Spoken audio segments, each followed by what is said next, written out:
Om Swastiastu. Perkenalkan, nama saya Niputu Yudiani Putri, NPM 260. Kami dari kelompok 9 akan mempresentasikan tentang konsolidasi pada anak perusahaan yang dimiliki kurang dari kepemilikan penuh. Pada pembahasan kali ini saya akan mempresentasikan tentang pengaruh kepemilikan non-pengendali.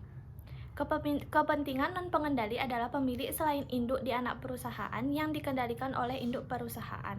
Kepentingan non-pengendali hanya muncul dalam laporan keuangan konsolidasi, yaitu laporan yang menggabungkan induk dan semua anak perusahaan yang dikendalikan oleh induk. Selama ini, kepentingan minoritas di neraca disajikan di bawah utang jangka panjang dan di atas ekuitas. Dalam laporan laba rugi, laba untuk kepentingan minoritas dikurangkan dari total laba yang mendapatkan laba konsolidasi.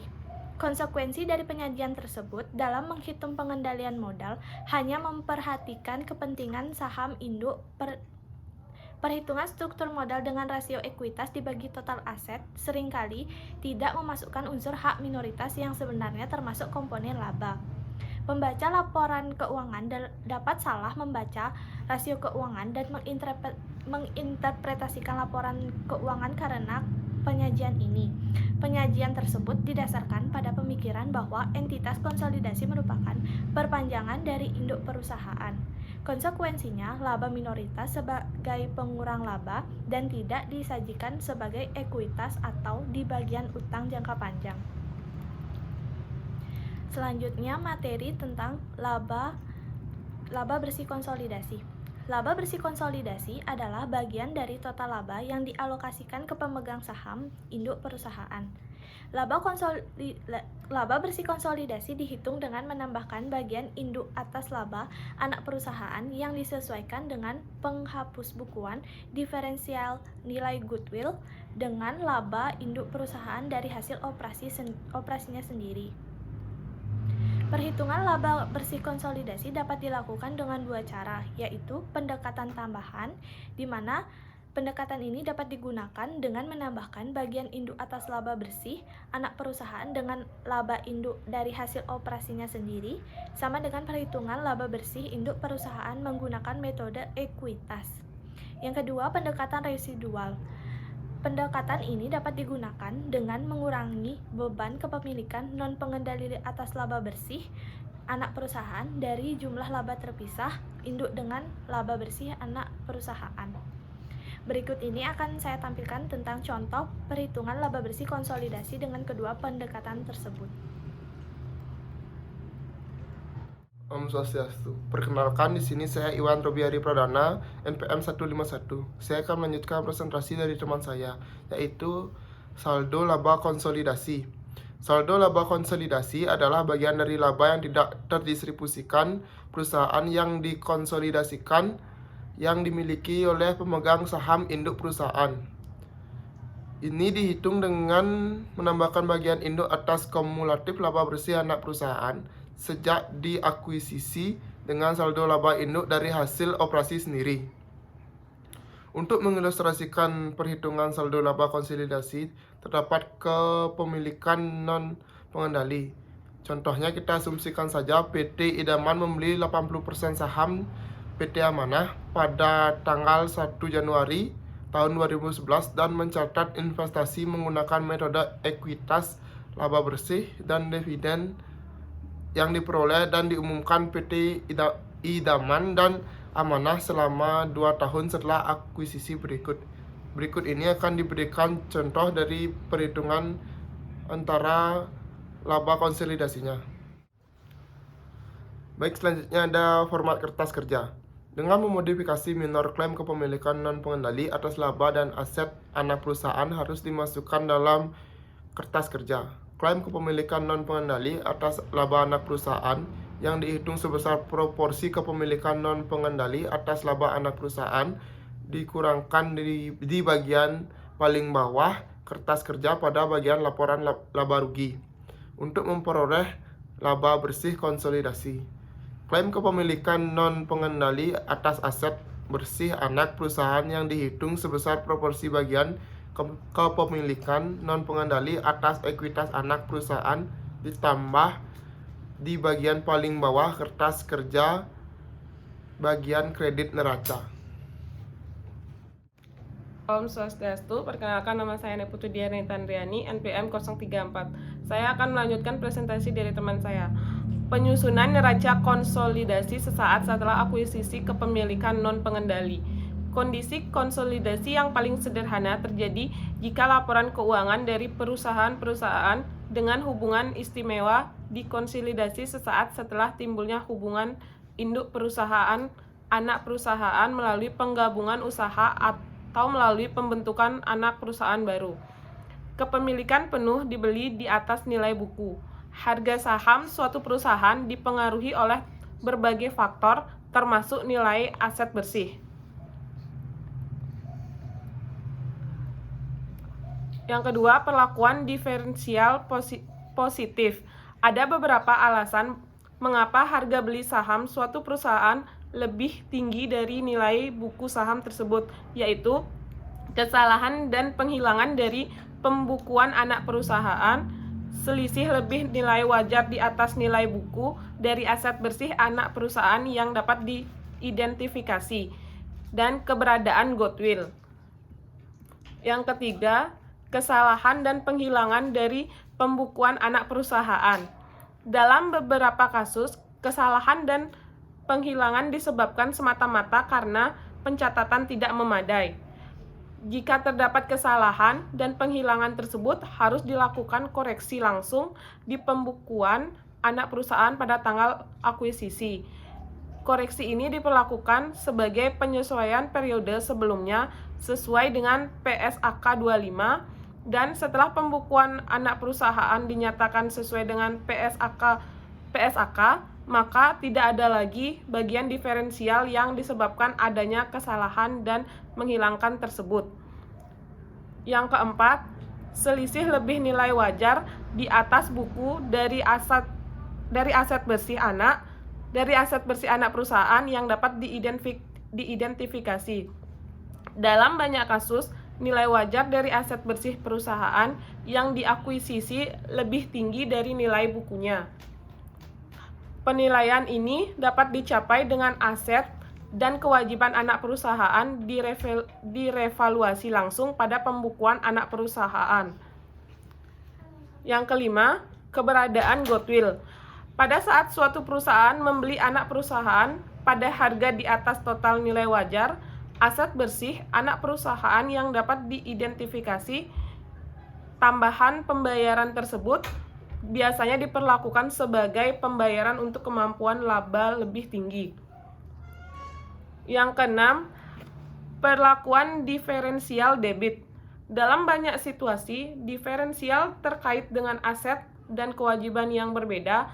Asumsikan bahwa nilai buku dan nilai wajar aset dan kewajiban PT anak adalah nilai wajar. Yang terakhir, konsolidasi setelah akuisisi kepemilikan pengendali.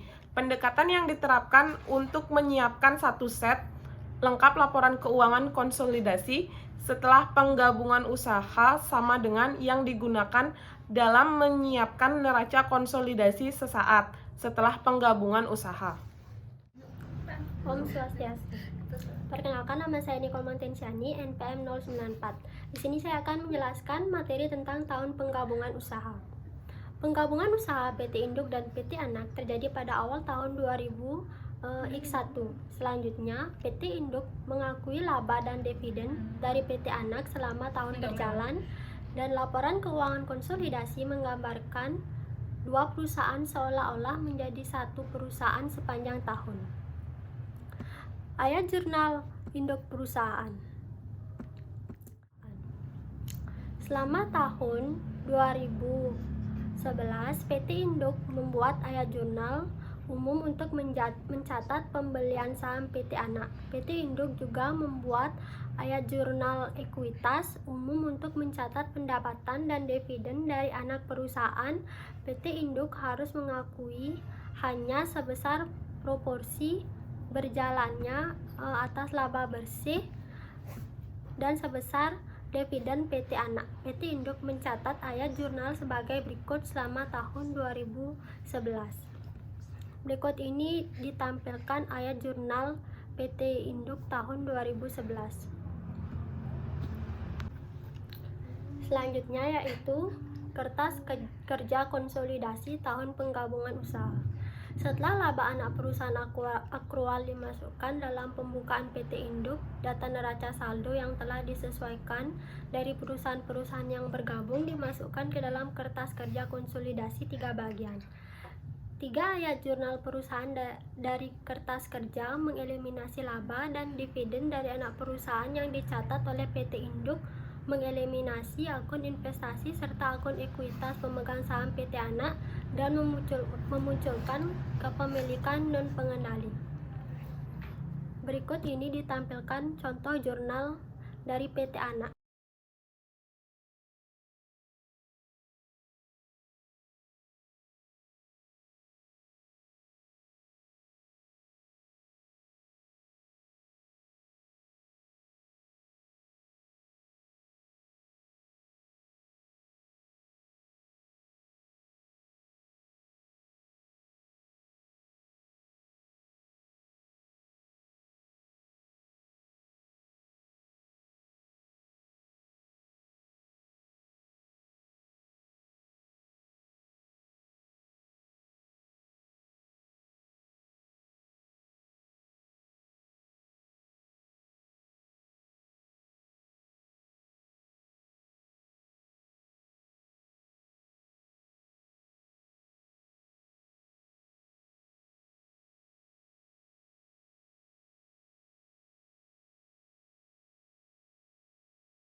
Sangat penting membedakan antara ayat jurnal yang dicatat di pembukuan induk berdasarkan metode ekuitas dan ayat jurnal eliminasi dalam kertas kerja.